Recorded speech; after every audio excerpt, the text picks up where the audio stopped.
Yeah, I mean, it is brutal where like everyone else on the call just thinks you're crazy because you're talking about people sounding garbled when, as far as I can tell, everyone sounds fine. Everyone sounds fine. And I felt, especially with Andre, week before last, where, I mean, obviously it's such a weighty subject. It was really just, and we were having him, stand on his head and everything to sound less garbled when I think it was actually. Right. Turn the Wi-Fi on. Turn it off. Right.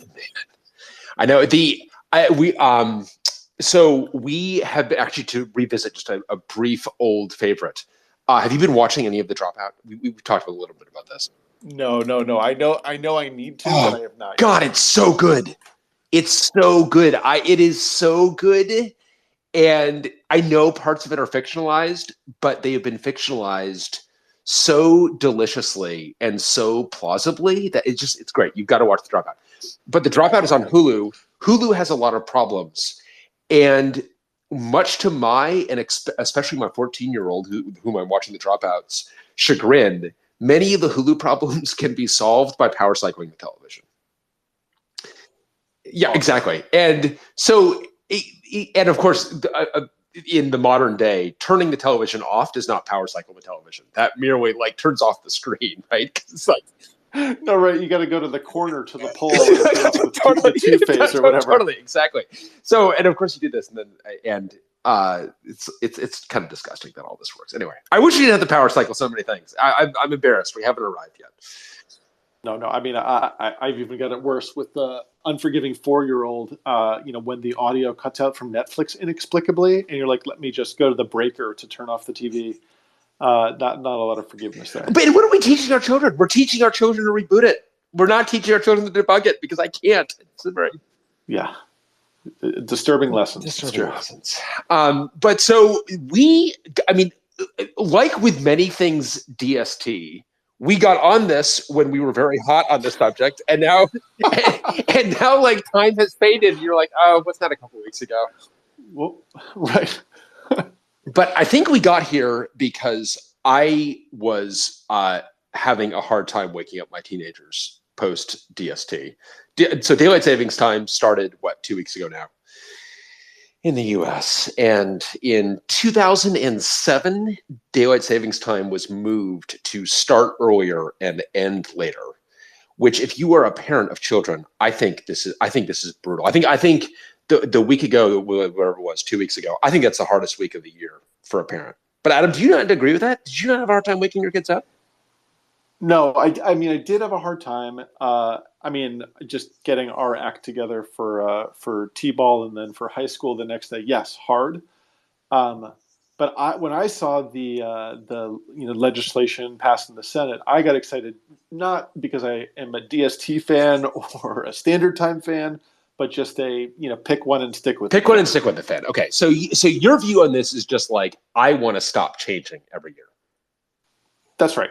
And I am willing for the sun to get up at basically 9 a.m. In exchange for not having to change time. Yeah, pretty much. And I guess I value afternoon, evening suns. I always find the winter to be pretty bleak. I remember many times stomping home on public transit. Not that late in the evening and having it feel pitch black out. So yeah. Okay, but now maybe I am a DST fan. You're a DST maximalist. But it's going to be. I mean, it's one thing to be like, oh, I was never so into mornings to begin with, so it'll be fine. But this is going to be the sun will not get out. Even where we are, we're not that far north. So in the San Francisco Bay Area, whatever we're 37 degrees, whatever it is. I mean, the sun won't get up until 8:30 in the morning. That is. No, I get it, and I'm with it, and I think it might have been Tom Lyon actually, who I see here on the call, who had tweeted out something like, "Hey, didn't we try this in the '70s? And they tried it for 1 year, and then everyone lost their minds and got sick of it." And I could clearly imagine how that's happening. A bunch of DST fans are turned into seasonal affective. Well, and so I am half convinced, or maybe even 3/4 convinced, that most of the country thinks that daylight savings time creates daylight. Okay.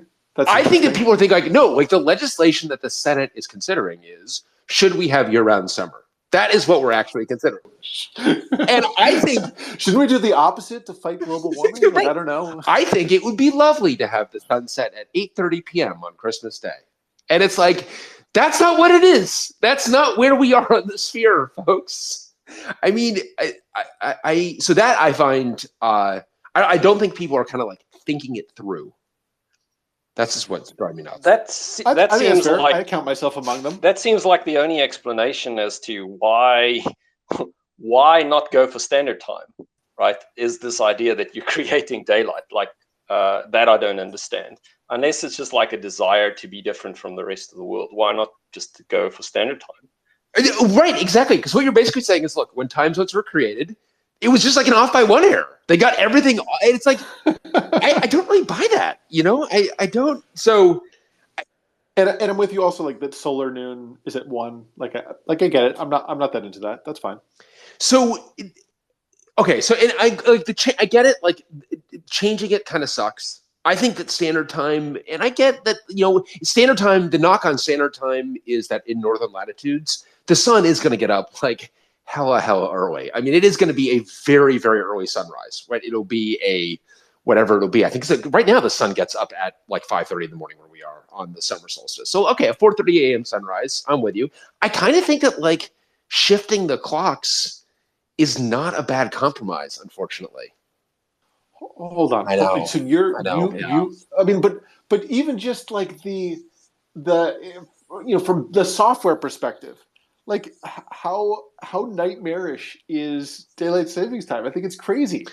Okay, but from the software perspective, isn't the best change from the software perspective no change? We did this because, and I would actually love to hear from people who were on the front lines in 2007 when the DST changes were deployed, because I know that broke a lot of shit. And I feel like I was kind of off the front lines at that point. I don't think you and I really had to deal with that. No, we both were sort of like glad it's not me, I think, on this, in that all this antique software that isn't being updated or whatever suddenly needs to be updated if anyone's running it anywhere. Or else you're manually changing the time or whatever. Wait, so I think that DST was worse than Y2K. So I do think it's worth talking a little bit about Y2K, because I think that was a. Because Adam, were you at Sun for? No, you were not at Sun for Y2K. No, okay. No. I was still in college for Y2K, and I got to say, from the perspective of a computer science student who thought he knew everything, like many computer science students do, I thought, what's the big deal here? Like 2038 is going to be a big deal for sure. And I still think like that. Yes. But I don't know. I was like, how much software is storing dates in 2-digit decimal? And of course, the answer is a lot. A decent amount. Although, our problems, our Y2K problems, our most acute Y2K problem was not a 2-digit problem. It was a leap year problem. Oh, it miscalculated the staff of Ra, kind of like, add 1, subtract 1, unless it's this. It's not. It is not the staff of Ra. I do not feel it is that complicated. But so the rule is that we have a leap year.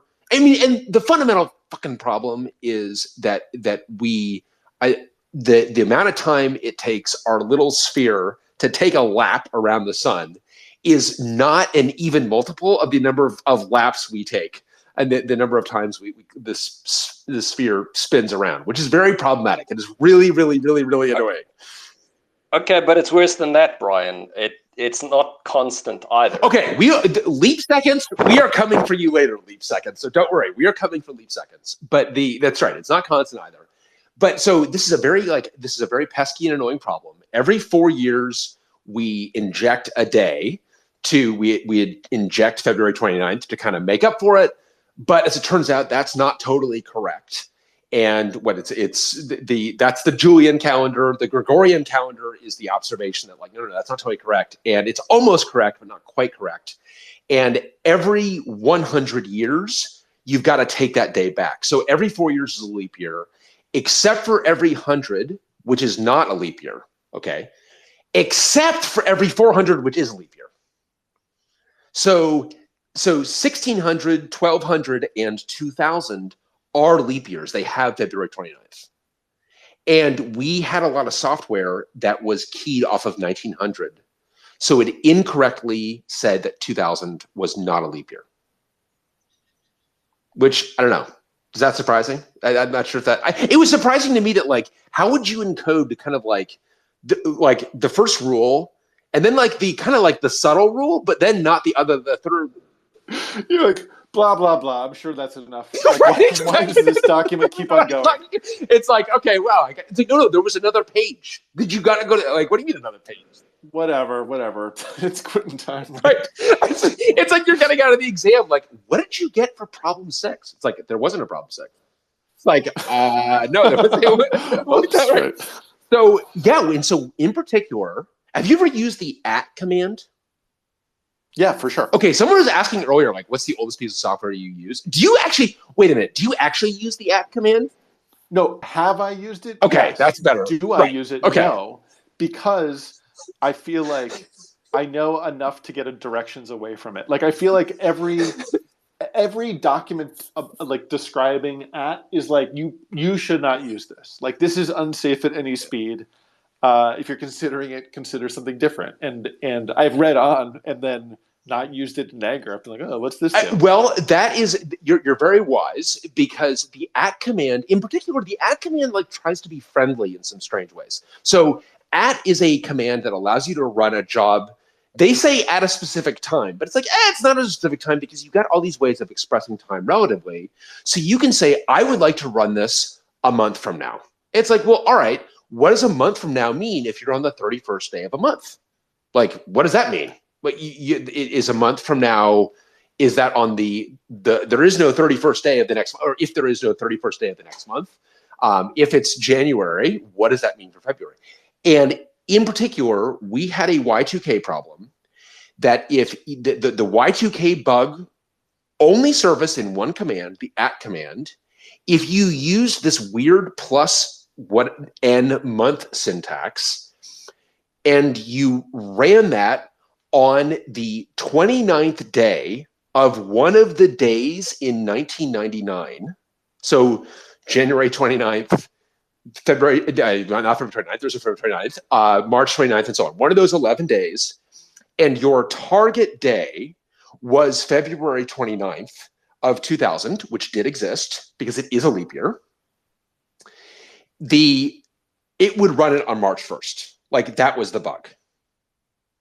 Like, irrespective of when you, like, whether it was November or no, December, it would be March 1st. No. Oh. That might be a legitimate bug. This is like, you are it is only if you have the intent of running it on. So in other words, if you you have to be running this on December 29th, running @ plus 2 month to denote, like, I want to run this in 2 months, your @ job. Instead of running on the correct day of February 29th, it would run it on March 1st. Gotcha. Which, to me, I tried to explain, this feels, I mean, does that feel likely for someone to hit that? Pretty remote. Yes, I would say exceedingly remote. I'm like, you've got to use this, like, weird syntax that you've got to have that has, like, already semantics that are, like, murky. And as you say, like, I'm already got the sense that I shouldn't be using @ at all. You're using it at the end of the month, which you should be doing. You're doing it on the 29th day, a day that doesn't exist in all months. You are targeting this. So anyway, I thought it was super weird. But everyone was so fucking terrified of Y2K that we destroyed all of the CDs we'd made for Solaris 7 over this. Nuts. And this was the release that you were the tech yes. for, the gatekeeper right, exactly. Yeah. So I feel it is, like, my job to inform the rational decision, which I did not perform. I failed because I'm like, I have this, like, long email explaining just how impossible it is for effectively someone, and because again, you have to run this on one of these 11 days in 1999, and we were already at that point, like, past a couple of them. So it's like there are only, like, the 4 days left that you have to run it on the brand new operating system. Anyway, I lost. they decided they were too scared and they destroyed all the CDs. Several $100,000 for the CDs were destroyed, and then we fixed the bug and they repressed them. So that is the peril, I think, of like you start, and that's not with the calendar changing. That is just, and I think that we only saw this because people were so dialed into Y2K, which then effectively fizzled. I think when the calendar starts changing, and I'm hoping that somebody's got some. Yeah, Matt, I know your hand went up. Jason, your hand up. Matt, do you have a DST story? I'm sure that I know there were a bunch of them out there. I do. I also actually have a Y2K anecdote. Oh, good. Go for it. So I'll do the Y2K anecdote first. In January of 2000, I was emailing back and forth with someone who, for whatever reason, was using the Elm email client. And I don't know if he was even using the latest version of Elm at that time, or he might have been using the version that was available on his shell account at his internet service provider. But this email client would format the date header with a 2-digit year. And the way that it did it was by subtracting 1900 from the actual year. So when year 2000 came around, I got to see year 100 in the date header of this guy's messages. And was this discovered before Y2K, or was this only on January 1st, 2000? That this is. I only found out about, well, I never researched. I never looked at like, this being 2000. I don't know if Elm had a bug tracker, but I didn't look at mailing list archives or anything. I just observed it and said, well, if this is the worst that Y2K brings us, we did pretty well. That's an actual Y2K bug in the wild post 2000, which I feel is like, that's pretty hard. That's pretty well, hard. Like I said, he or his ISP might have been using an old version of the client to begin with. Now I do want to research that bug and see. I wonder if they've still got archives of old. I'm sure somebody still has archives of old versions of Elm. And if I really wanted to, I could bisect and see when the bug was fixed, if it ever was. I will tell you that Elm Y2K problem definitely has hits. You can definitely see this problem, and a lot of folks hitting it. So, yeah. Now, do you want me to go ahead and get into my DST story? Yes, please. Yeah, definitely. Okay, so this was a few years ago, so I don't remember all of the details now. I remember fixing it late on the Saturday. Well, I remember looking at it at least, and working around it late on the Saturday night that we transitioned off of daylight saving time. So I was I had developed a web application that connected to a third-party service on behalf of the user and authenticated with that service using OAuth. And we had a cron job that would periodically connect to the service to pull new data. And as you may know, OAuth, at least in some implementations, has an access token and a refresh token, where the access token expires something like every hour, and the refresh token lasts much longer. And when the access token expires, you have to use the refresh token to get a new access token. Well, so the logic I had implemented for finding out when the access token expired went like this. Whenever we got an access token, the OAuth server would return how many seconds until the token expired, and then my code would add that to the current time, and then store the expiration time in a table in a MySQL database. And the in MySQL, the date time type is basically year, month, day, hour, minute, second, no time zone. And I was using the Python datetime type to add the duration in seconds to the current time, and I was using the version of the Python date time type that also had no time zone.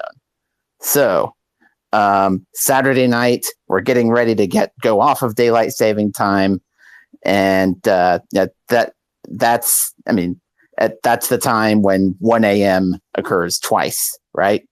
So because you fall back an hour. So the cron job is getting new access tokens, and let's say that the access to that the time is 12:53 a.m. when we get an access 12:50, and all of this was in I had our servers set to Eastern time, so all of it I was doing all the calculations in local time just because, well, I started doing that when I was 21 and didn't know better. Youthful indiscretion. Yes, tying back, in fact, to the theme of last week. Yeah, right, right. So let's say it's 12:53 a.m. Just to pick a random time, and when we're pulling a new access token, we add an hour to that. Let's say that access token expires in an hour. We add that, and then store the expiration time as 1:53 a.m. in the database. And then we go off of daylight. I don't remember the exact detail, but you can probably see where I'm going with this. Roll back. Yeah. Did folks end up having to re-auth? I mean, so what was the so I started getting emails about about errors in the cron job because it didn't know that it was supposed to pull a new access token. So I think my immediate workaround was to just force manipulate the database so it would force a refresh. I probably the way to avoid this whole thing would have just been to work with Unix timestamps all the way through. Yeah, you really don't want to store anything in local time. The local time is a huge problem. UTC, because UTC, you think UTC would have been fine, right? UTC would have been fine until we get to leaf seconds, which we can. Okay. I will look forward to hearing all about that because I have not been bitten by that yet. Oh God! So before we get to leap seconds, I'd be curious if anyone, because it sounds like Matt, the issue that you hit was the DST, the change from standard time to daylight time that happens every year, and storing things in local time, as you say, indiscretion. I would be curious if folks, because the thing that I think was really disruptive was the actual change to when we went on daylight savings time and went off daylight savings time in, I believe, 2007, right? I mean, that was what made that, we changed that time, and that caused a lot of software to break because now you've got software that is actually in the wrong time zone for several weeks if it's not upgraded. Jason, go ahead. I know you had your hand up for a long time. So a couple of things with that, though, I was trying to think because, first of all, there's still 2 states that don't follow daylight savings time, period, already. Arizona and Hawaii. But even before that, one I'm quite familiar with, Indiana didn't follow daylight savings times for years. But in the 2000s, they started following it. So you had a situation before they changed, shifted the thing around, nationwide, where you had now a state, where before it never followed daylight savings time. Now it did. So I'd imagine there'd have to be bugs just from that because. And Jason, did you grow up in Indiana, or did you spend time in Indiana? Because Indiana, if I recall correctly, was like county by county. Well, that was like historic. Time. So it's like in the time zone database, you had like Crawfordsville and all this. That's for like, if you want to compute time like back in like, back to like say 1920 or 1860, then, but for, since computers were a thing, basically most of the state, and this is also where it gets interesting, because I grew up in Lake County, which is the northwesternmost county, which is, where Gary is. It's by Chicago. Right. So where I grew up, as well as the county next to mine, we're actually on Central Time and did follow daylight savings time. And so half the year we were on the same time as the rest of the state, and half the year we were an hour behind. Which also made things interesting. If you like, I have an aunt that still lives in Indianapolis, and actually the rest of my family lives there now. But yeah, so for half the year, they were an hour ahead. Half the year they weren't. But when they switched to just following daylight savings time, I just have to wonder if that didn't cause problems. Right. That was before that. And because Indiana is now all central, is that? I think that's. Is it all central time now, or does it still divide the state? I do remember, like, Indiana's sorry, go now, ahead. Well, aside from, and I think there's also a couple counties like in the southern part, but now it's all eastern. All except for the ones that were always following central, just because all our TV stations came out of Chicago, all our radio stations came out of Chicago, so if we were always an hour off, a lot of people would commute to Chicago. Right. So it's all eastern except for in the places where it's not. Well, basically, like right, a little corner by Chicago, where I think there's a couple in southern Indiana I've never been to, and so, but the biggest thing actually, just kind of as a funny footnote to that, is when they did flip. As it turns out, there were a bunch of I guess some kids actually started a little business for a couple of years that go around to people's houses to change the clocks for them because they'd never had to do it before. That's great. And Adam, do you remember? I mean, Jason mentioned the time zone database, and I just remember us doing like out loud readings of this thing to one another. Oh, do you remember this? I remember being fascinated about it. There was about a month when we were working on Fishworks, the storage product that Brian and I worked on, that I think it captivated us all for like at least a month, because there was there was this period. I think I learned about it more in reading that book about the metric system. I remember the subtitle better than the primary title. Oh, whatever happened to the metric system? That's right. How America lost its feet. Kept its feet. Hold on. Yes. Hold on. Wait a minute. Wait, what did we do again? Right. So I remember that book describing a bunch of standardization where noon was different for every railway station. And so you had these micro time zones effectively. But I remember just pouring through the time zone database, seeing, this island was, 12 minutes ahead of the other island, and just captivated by that. Well, there's so much history. It's like if you liked reading the encyclopedia as a kid, I definitely did. There's so much history in the time zone database. It's really remarkable. And it's an encoding also of sort of geopolitics as exactly, well. It's like totally. Island decides that they no longer want to be allied with this great nation. They want to switch to that great nation. So they need to decide which side of the international date line they are. It is fascinating. Yeah. It is really it's a very good point. And the book that Adam is referring to is one, because you read this on Rick's recommendation. That's right. Yeah. So our colleague Rick Alpha recommended this, and this is like you have these books that kind of spread through a group like wildfire that kind of everyone reads, kind of becomes canon. I felt like that way with this book, Adam. I think a bunch of us read it. I love that book. That book was so good. Relatively recent book. Did that book? So it's talking about not just the metric system, but the kind of standardization of all weights and measures and units of time.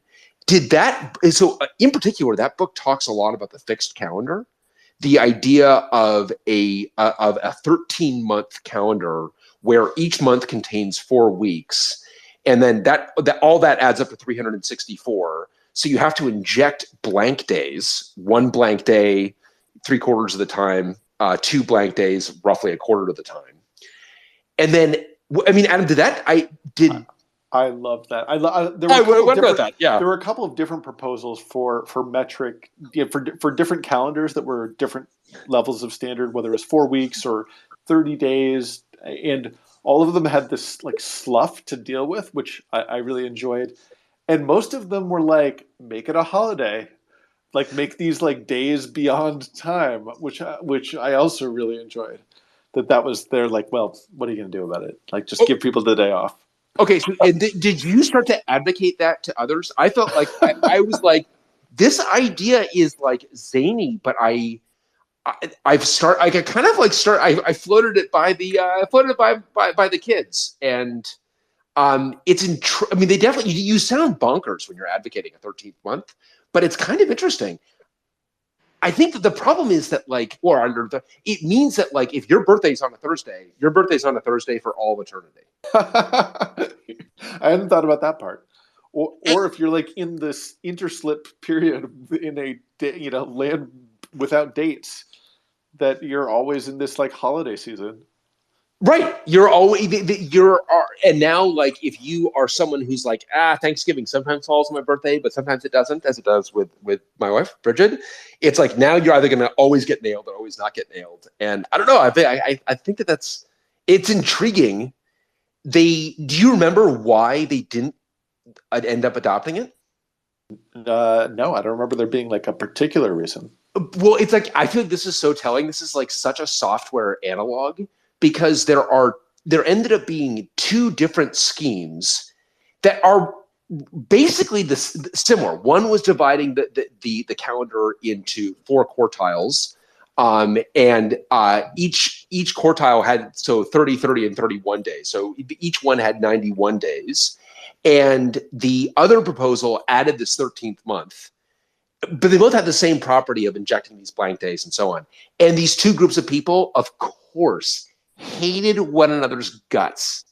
And so everyone is spending time like slagging on the other person's proposal. And ultimately they're like, all right, we're just not going to adopt either of these. And we're going to just keep the calendar the way it is. Didn't Kodak adopt that? I mean, I know it's more business, which isn't quite the same, but like as their kids, but I thought they did like a 13-month calendar. So yes, very good memory, Jason. Eastman Kodak. I just feel like it must have been so delightfully weird to be like a 19th century billionaire, effectively, because you get to pick all these strange causes. And George Eastman, was apparently a big like calendar reformist. So he wanted to impose a 13-month calendar, and apparently this is like some companies still have 13-month or do 13 units per year, according to that book anyway. Aaron, sorry, you had your hand up. Yeah, so there was 2 bugs I wanted to bring up. The first is there's a lot of things that go wrong during the second 2 o'clock in the morning. I ran across a bug where we had a system that was doing builds automatically, and the whole process took about 4 hours and would start at midnight.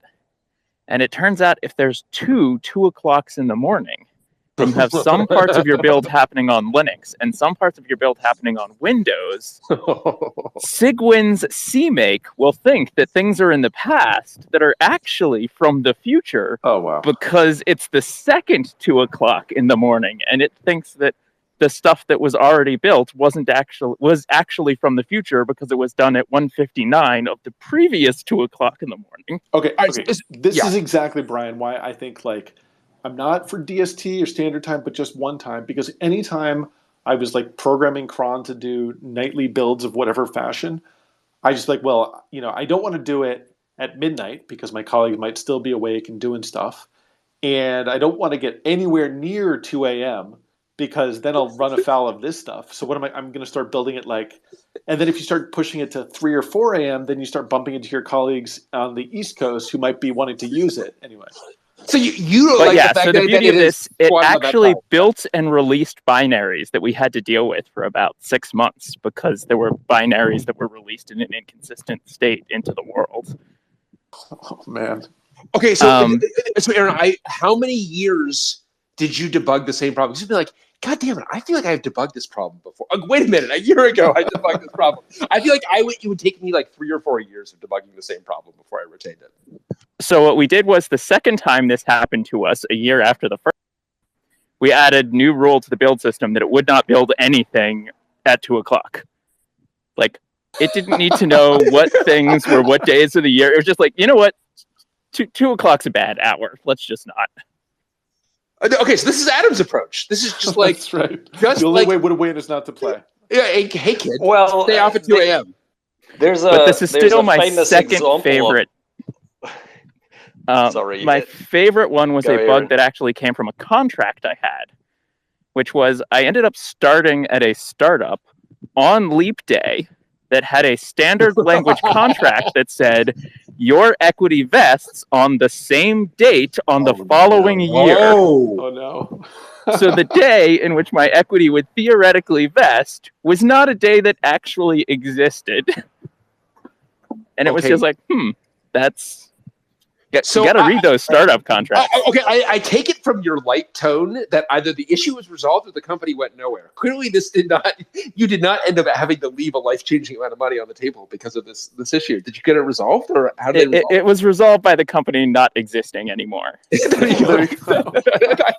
I had a hunch that might be the answer. That's that's pretty funny. Read that documentation. I don't know anyone born on February 29th, but I don't know if that. Like, I would love to know. Surely those people have an opinion about being born on February 29th, and I can see it being kind of, maybe it's a special thing, but maybe it's a shitty thing. I don't know. I heard a weird story once from someone who worked at Bell Labs. They said that Ken Thompson didn't think that 24 hours in a day was enough, so he devised like a 6-day work week and 28 hours a day.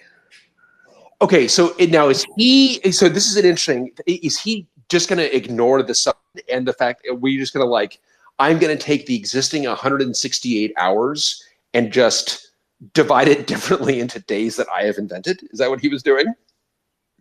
Yeah, that's what the story was. Someone who worked there told me. I don't know if it's true or not, but it seemed really interesting. And he had weird hours of coming and going to the lab.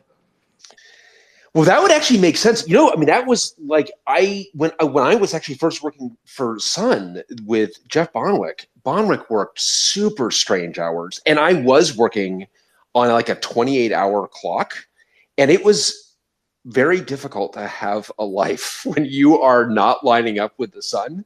And in particular, I knew the time I really had to shift things around. So I was like coming into the office at like 5 p.m. and leaving at like 8 a.m. And I had a reverse commute, but I was turning my reverse commute into a non-reverse commute by commuting on basically going the wrong direction at the wrong time. So I'm sympathetic with Ken Thompson's point of view, but I think you got to unfortunately, have to yield to the sun on that one. Simeon, I want to get to you in a second. On yielding, I want to get to leap seconds here because I do feel we need to. So, Simeon, you'd mentioned that unfortunately it's not constant. That the Earth, the speed of the Earth's rotation on its axis varies with time, and we've injected these things these leap seconds from time to time to keep solar noon at solar noon. Leap seconds I think are pointless. I really think leap seconds are a problem, but I would love to hear someone defend leap seconds. Do you have an opinion one way or the other on leap seconds?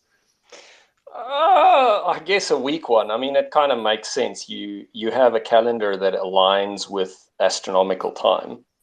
If you have slippage, then it becomes progressively more wrong. Okay, but it becomes progressively more long over like hundreds and hundreds of years. And also, so it's like someone else's problem. That's exactly what it is. It's someone else's problem. Well, it's like, hey, who left the astronomers in charge? Why are the astronomers making it our problem? I mean, look, it's a problem, but it's like, why does it have to be? Why does every software engineer have to deal with this problem? I don't care. I guess that's what I wanted to mention is that Adam's in good company because, and maybe there's some Googlers on the call who can confirm this for me, but a Googler friend of mine told me that Google has Mountain View time. That is, yep. Which is Pacific time without leap seconds because it was like, fuck it, this is too hard. And to me, it seems quite consistent with this sort of view that Mountain View is also the center of the universe. So, why not? I believe that it is called, it was told to me as Google Standard Time. So I would love to hear, and I didn't realize that it was Pacific time minus the leap seconds. It does not respect DST, I would assume. I know that there's at least truth to this because, Adam, I don't know if you've gotten our ex-Googlers going on this subject, but anytime anyone even comes close to having something other than UTC in a log, they're like, no, UTC only. I feel it's like it's like you want to roll out, you know, the OKRs and perf plans. I mean, they immediately like lunge at it. So it's I Googled it'd be. I did not realize they don't include leap seconds. I can understand that from a. So do you remember having this discussion with? We had a coworker who also was a leap second denier and wanted to understand the source of leap seconds. It's my understanding that we don't totally know all of why the rate is changing, but a big part of it is tidal friction, I believe. Yeah, and it tends to also, so the need to introduce leap seconds is correlated also with seismic events. So, you know, the major, tsunamis in the Pacific there's been periods of lots of leap seconds and periods of quiet. Right. So clearly something affects the rotation of the Earth. You know, it is not really a rigid body. It's a fluid body. It wobbles, right? So, it's definitely a natural phenomenon. It's a natural phenomenon. I feel blissfully ignorant here. So why no, are you they don't. so painful? No, but you obviously you don't remember this lunchtime conversation that went on for weeks. This is where Keith wanted to blow up the moon. Don't you remember this? Oh, I do remember Keith wanting to blow up the moon. Yes. So Keith is like, we're going to blow up the moon. Yeah. And I actually still don't have like a totally straight answer on. Don't you remember? I remember you being like, "Well, I can't imagine there would be any side effects of that." I mean, that seems like a great answer. That's right. Full speed ahead. Let's ship it. Full speed ahead. Let's ship it. Let's blow up the moon. I'm sure nothing relies on tides, and anyway, let's figure it out. Then it was like, well, actually, if you blow up the moon, what does actually happen? You don't remember this? I'm sure you do. I do remember, for example, thinking that we could corner the market on like 25-hour watches and then detonate the moon and then make a killing, but that plan never came to fruition. But the leap seconds do matter because, for example, systems like Spanner care about timestamps to a significant degree. So if you have one system inside of a Google cluster that is on UTC instead of UTC-1, it's not actually going to be able to commit anything into Spanner because its clock skew is enough off that the entire rest of the system will disown it. Yeah, I mean, they are. Then, Adam, I think that's kind of the answer to your question. I mean, they are actually really important. I mean, in this differentiation between what UTC and UT1, it is really problematic. And Tom, I mean, is something you've dealt with as well? Yeah, not too much, but that was the mistake early on in Unix was trying to track UTC, including the leap seconds, and do that in the kernel, whereas it should have just been a constant timer offset by user level code somewhere, and so that screwed up all kinds of things. Yeah, and I would still argue it is the lesser of two evils because. So most of the systems we use deal in cesium seconds, not geoseconds. So either you're going to have to keep adding seconds periodically, or every single year NIST is going to have to produce a new, here's the number of cesium atom decays in a second that we're going to use this year. And that seems worse. Yeah, but there should never have been a way to get the time without specifying a time zone, which it becomes a user level presentation thing. All this kernel and middleware and stuff should always have run with just seconds since the epoch. Seconds since the epoch, yeah, agreed. I assume you mean cesium seconds, not geoseconds. Yeah. There's no such thing as a geosecond. Right?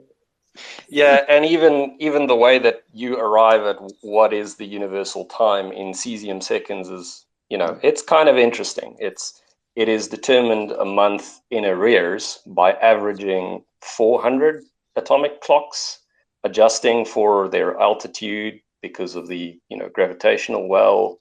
This rabbit hole goes super deep. There are time nuts who love these things. Well, there's a definition. There's a hard definition of a second, but it's just impossible to measure it that way, right? I didn't realize that the gravitational wells were an issue. I mean, of course. I mean, why would I think it would be as simple as measuring a cesium second?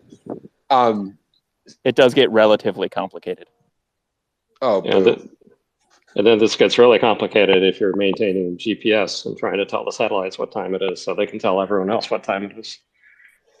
Right, and that's where like relativistic differences come in, right? I mean, right. Yeah, which is really gets very mind bending. So I personally think that the lesser two evils would be to, and we've been on a streak of not having leap seconds for a while, since what, 2017. It's been a couple of years since we've not had a leap second. So I don't know. I was kind of optimistic that we were just kind of seeing the error of our collective ways, but I don't think that's it. I think we're going to see leap seconds. I thought they were threatening to have a negative leap second at some point. Okay, can we agree that negative leap seconds are out of bounds? That the Earth is either spinning up or slowing down, but it may not do both? No, I don't know. It due to seismic events, it might change. I'm saying that I may be on Team Blow Up the Moon if if time starts going backwards. Yeah. If time starts going backwards, like tell me more about the newsletter. That I will also go subscribe to the Blowing Up the Moon newsletter. We actually did have a so the keeping time in Tom, you're mentioning kind of historic Unix, and keeping time in Unix is historically really complicated. Keeping time in a software system is complicated because you need to have a reliable oscillator. And we used the tick counter on UltraSpark to count the time since boot. But in order to do that, we would have to know the number of ticks per second. In order to do that, we actually like I said, written the code for this. The most reliable thing in the system was actually the TOD part, and so we would, in a very tight loop on boot, watch the TOD part roll over. Watch basically two boundaries in seconds, and we would measure it, and that would be accurate enough for NTP to be able to that was within the 64 parts per million that NTP needs.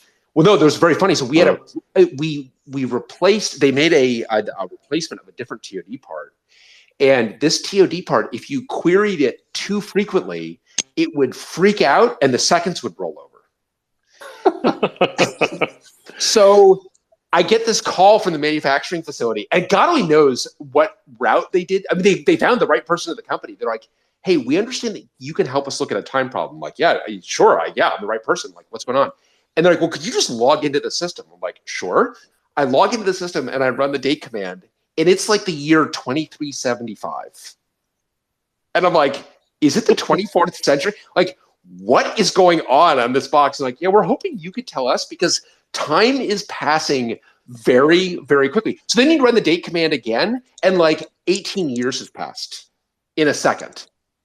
And you're like, what is going on in this alternate universe? And of course, what's going on is that we early in boot, we hit this thing hard a couple of times. The seconds rolled over, and we concluded, because my code had no check on this, wow, this is a very slow CPU. This is like a 3 hertz CPU, and therefore time is now running at 167 million times faster than it should be.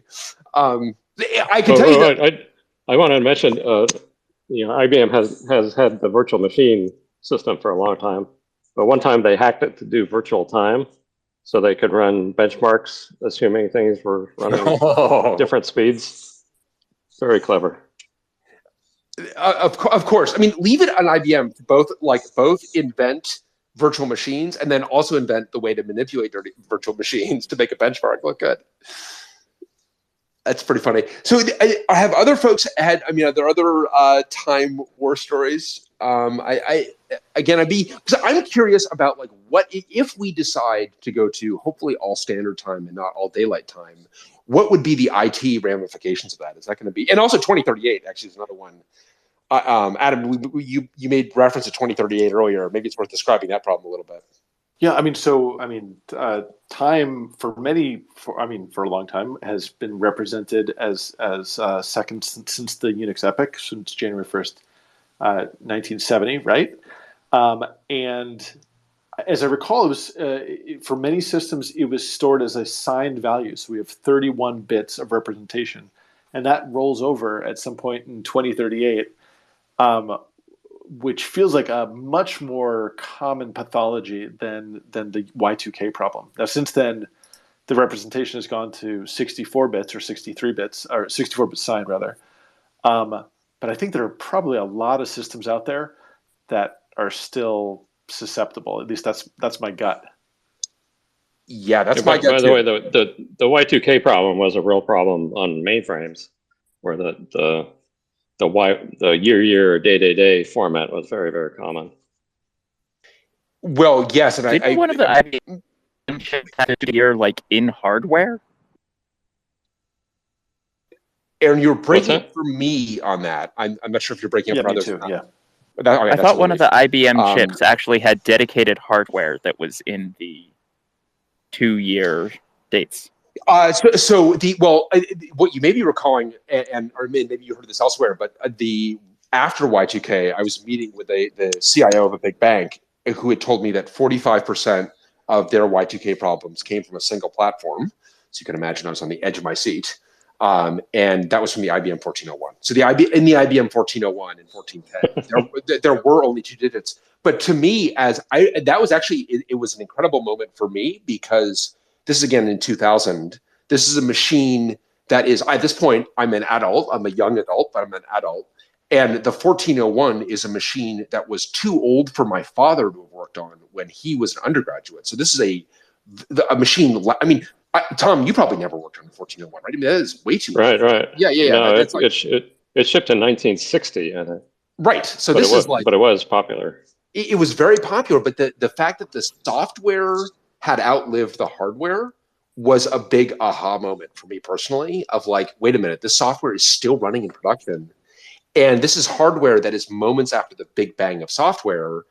And you begin to, or software that's moments of the big bang of hardware, and you begin to realize that, like, wait a minute, our software is going to survive in perpetuity. This stuff is just going to it doesn't wear out. And so that is and I think that stuff, I believe, just can't work with a 4-digit year. I think that they had to actually rewrite it. I don't think that, which is it's 1401 software. I think it's time to turn it off. Time to rewrite it. Really? Do not resuscitate. Do not resuscitate. Exactly. A little DNR put on the 1401 for sure. But I'm sure there are other systems as well. But so yeah, Adam, the 2038 problem feels like it's real. I mean, yeah. I mean, I'm sure that Y2K felt real. I mean, it definitely felt real. I'm sure there were real ramifications, but I mean, it feels real and terrifying to me. But maybe that I'm, by the time 2038 rolls around in a surprisingly short amount of time, suddenly, I'll sound like a crazy graybeard who's living in a time when 31 bits was enough to store anything. Well, so you remember the Y2K hysteria though, surely? Do you? I mean, yeah, no, I remember the hysteria for sure, right? Like, don't fly on Y2K. Like, people panic buying, before it was popular. Yeah, right. And I believe it was China, for China Airlines. China forced all of their, because state-owned airline, all of the execs for the airline had to be aloft at midnight on Y2K. That's awesome. Right? Which is like, no, you know what? That's a pretty good idea, actually. Why? No reason. Just no reason. Just because it's totally safe to fly, right? Because you have no Y2K problems. That's why you're going to be aloft at midnight.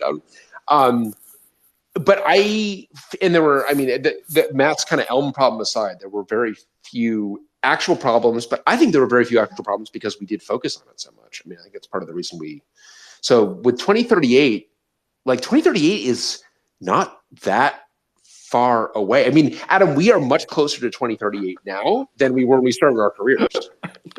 We're closer to that than now right? Right. Yeah, exactly. That's right. Pretty scary. That is scary.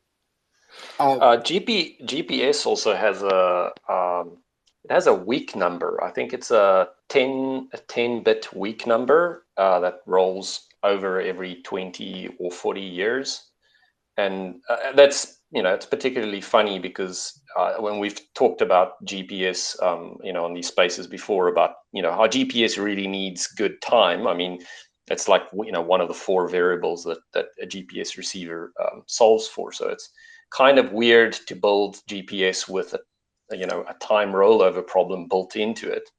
But that was, it occurred in 99 and 2019. And I know that, some airlines canceled flights in 2019 because of it. And, this kind of thing persists. Like, it's not just the 32-bit, Unix epoch counter problem. It's really, it occurs in many different places in many bits of software. I cannot really see that it's going to stop. That's so true. They're at least in versions of Oracle up to 11, I believe, there was a transaction counter that had a similar property. I think their epic was like sometime in 1980, probably like Larry Ellison's favorite day or something. And if it detected that you were effectively breaking the transaction speed limit, which meant that you were like not going to roll over the 64-bit counter before 2020 or something like that, it would reboot the database. Oh God! So some bugs in software that we had at Delphix would basically cause lots of transactions to pile up and break the speed limit, and they would have to kind of reboot and cool off the database until you had enough headroom on this sort of diagonal line from 1980 to 2020 or whatever it was. Oh my God! Oh, I assume that issue has been fixed. Yeah, it's been addressed. And at the time, I remember it's like, well, why don't you just not have a 56-bit number or whatever it was? And it turned out to be baked in very, very deep in the internals of Oracle. I'm missing some of the details here, but it took a significant rewrite, I think, in 11 or 12 to resolve that problem. Well, and it is amazing when you have these bit width limitations get very baked into binaries. So, this GPS weak number rollover problem is really interesting. I'd not heard of it before. And you're right, there's one in 2019, and then the next one is actually in 2038. So 2038 is going to be what a year! What a year! People are like, "Oh, are you?" Yeah, it's like plan your retirement now. Exactly. Well, this was I felt like my master plan was. I would always joke that like I'm going to make my retirement in 2038. I didn't know how. I don't know. Are we going to rewrite binaries? What are we going to do? But it may be time to start getting going on that. We've got to start, or maybe do we start with the hysteria now, Adam? Is that what we need to do to like? Well, certainly start registering those domain names because, you'll want to hold on to those for the next 16 years or whatever. 2038 is just not as catchy a name as Y2K. So it's you need not. some branding. We got to work on the branding. That's right, Tom. Yeah. Right. There's right. Exactly. We got to take something from like the vulnerability folks. You got to it's all about the branding. I also feel that it happens at a super weird time of the 2038 rollover happens at 3 a.m. on January 19th or whatever. It doesn't line up at all with the calendar. But that one will be interesting because I do feel that it's going to be. It'll be interesting to see how much kind of cultural traction we have and how much people kind of model what their software is going to go do. I mean, the one thing is that it is somewhat straightforward to actually test. But Matt, yeah, what's up? So I don't have a war story, but I do have a recommendation about a short story about the 2038 the 2038 problem. Have any of you guys read the story Epoch by Cory Doctorow? No. Ooh, no. So it's the narrator, and this story was written right around the time of the Oracle acquisition of Sun, and I think Doctorow had a more optimistic outlook on that than what actually happened, because in the story the company is called Sun Oracle, and so the narrator is a system administrator who's working at Sun Oracle around the time of the Epoch rollover, and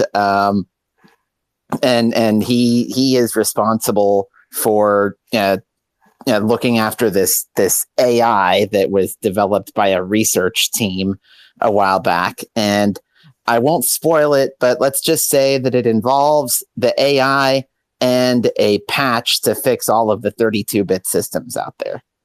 That's pretty great. It was, according to this Hacker News comment I just found, Matt, it was commissioned by Mark Shuttleworth. That's true.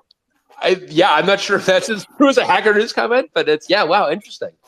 By the way, I've got your branding for you, the Epocalypse. That's pretty, there we go. That's pretty good. Register the domain name, yeah. Is it already registered? That is actually a pretty good one. I mean, no, haha, only serious. Like that is actually that's a good one. You know, I actually really wanted to read what is it? Vingy has got some I would read science fiction about software, but I'm not really into science fiction in general.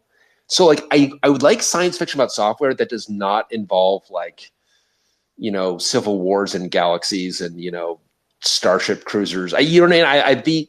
I want to read, what is it? Is it a Fire in the Deep? There is a Walter Bengi book that has like software archaeology at its root that I'd be really interested in. This Cory Doctorow short story, Matt, may be right up my alley. I think that maybe if we can get to software science fiction without intergalactic warfare, I think that's going to be.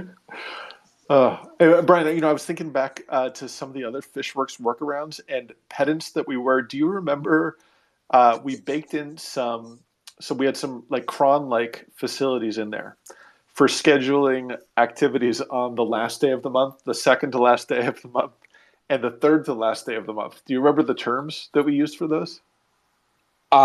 Ultimate, penultimate, and what would be the third? It was anti-penultimate. Anti-penultimate. Which caused us to like resize that dialogue box. But like once we had looked it up, I'm sure we couldn't see it. And I can't tell if your tone is boasting because you did it or accusing because I did it. No, I don't know who did it, but I'm sure we were all equally pleased by it. I'm sure we were all equally pleased by it. Yes, I'm sure one of us did it. The other one wishes they did it. So but the boasting I will do is I remember in JavaScript at the time, at least I claim, that there was no facility for knowing what time zone the browser was in. And so the way we determined this was by taking that time zone database and compiling it into this function that would say, okay, if the year were 2017 and we were on this island, then what time would it? Or if 2017 at this time, then what time would you think it was? And we would play this back and forth to do this decision tree to infer what time zone the browser was in, even if it was in, Mallorca Standard Time or whatever. Oh, that's right. I think you're right. That's why we ended up doing I think you wrote that code, and that's how we ended up with the time zone database. That's right. We got into the time zone database because it was the only way we could think of to infer what the browser was in. And of course, maybe it was like some version of IE that we were working on, a problem truly older than time.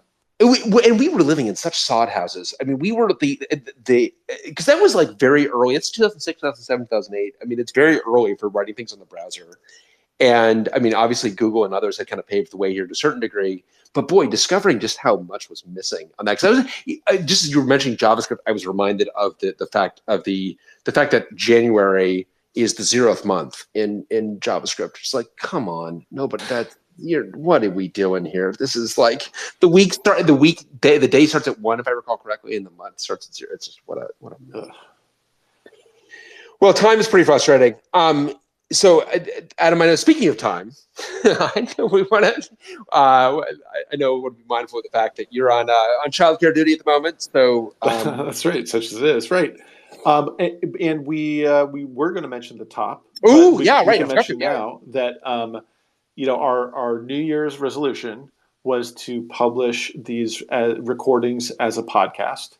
And here it is, only March, end of March, and we've done it. So I'll post the link in a sec. But the first season, the 2021 season, is available on podcast, and it's everywhere except for Apple, because like Apple makes us sit in some penalty box for a week or something before they decide we have a real podcast.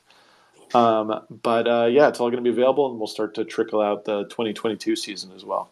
Yeah, and these have been it's been actually a lot of fun to go back to some of these past recordings. It's been great to have everyone participating. So it's been fun to have that in a vector that is going to be more readily consumable. And I don't know about you, Adam, but I actually listen to our past recordings when driving. I find it actually to be so I'm going to be really excited to not have to use YouTube for that. So thank you very much for good. Yeah, Brian, you're our number one fan, and I'm the number 2. But that's not that surprising, right? And a huge thanks to Cole Frederick, who has been done a ton of work on show notes. And Adam, you've got the show notes also uploaded there as part of that in the podcast. Yeah, so we'll keep on we'll do the live shows, get YouTube up. Once we have some show notes, then it'll make it over to the podcast. So just another step in the pipeline. And then as long as we're teasing out upcoming events, I think we want to update folks on, we had our Tales from the Bring Up Lab in December. We want to update folks from our Bring Up of the Switch. And some of the other things we've been bringing up. I want to get the WE team back to do that. That was a lot of fun. We got a lot of got some new war stories that we want to make sure we tell around the campfire before we forget them. Although some of them are unforgettable. And then also want to have Laura back. Folks may have seen, but Laura Abbott at Oxide found another vulnerability in the LPC 55 that was on Hacker News last week. Terrific blog entry from Laura, but we'd love to have her back to discuss. Yeah, awesome stuff. Yeah, really good stuff. So we'll have that upcoming over the next couple of weeks. As always, we've got other things that you want us to talk about. And your name is not Sam Altman. Please don't troll us. But always happy to pick up topics. Du jour, and this is a good one. I think we got to a lot of good stories here. So thanks. It was a lot of fun. Yeah, thanks everyone. Take care. Thanks everyone. See you next time.